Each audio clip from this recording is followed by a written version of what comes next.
Hola, ¿qué tal? Ariel Olqui, hola, ¿qué tal? ¿Cómo estás? Sí, muy bien, compañero. Un gusto poder saludar a la gente a través de este medio de comunicación. Bueno, está viniendo de lejos, ¿verdad? Acá a participar un poco en Asunción, contame un poco.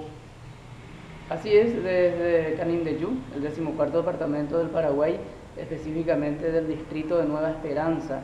Estamos justamente con el proyecto de la creación de un centro cultural en ese distrito.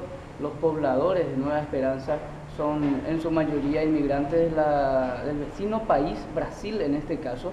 Nosotros queremos justamente fortalecer lo nuestro en esa comunidad. Estamos trabajando con un grupo de gente. Hemos creado recientemente una comisión de apoyo al centro cultural ya denominado Yero Viapiajú, que traducido al español viene a ser Centro Cultural Nueva Esperanza. De manera que mi visita ahora por esta secretaría se debe a la presentación de un proyecto en el marco del Bicentenario de una gestión cultural que lo estamos ya realizando allá en Nueva Esperanza. Queremos fortalecer la cultura a través de la danza, a través de la música, a través de un proyecto de hermoseamiento de la comunidad también de Nueva Esperanza. De modo que resaltar lo nuestro, nuestro idioma, nuestra música y nuestra danza es lo que justamente estamos realizando en esa comunidad. Bueno, resaltar nuestro idioma, a ver si me podés expandir un poco más esa idea.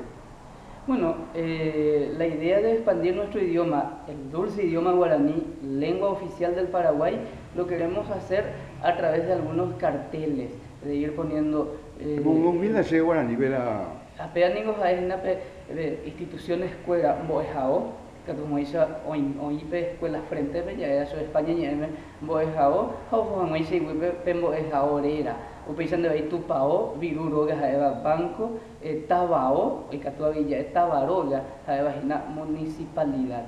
Y a Peisa, ahorita en lugares específicos, estaba iguacuera que como ella ojesha kwa ñaneñe guaraní y que tu ya ahí hañamoñe abi upeyabebe. Muchas gracias.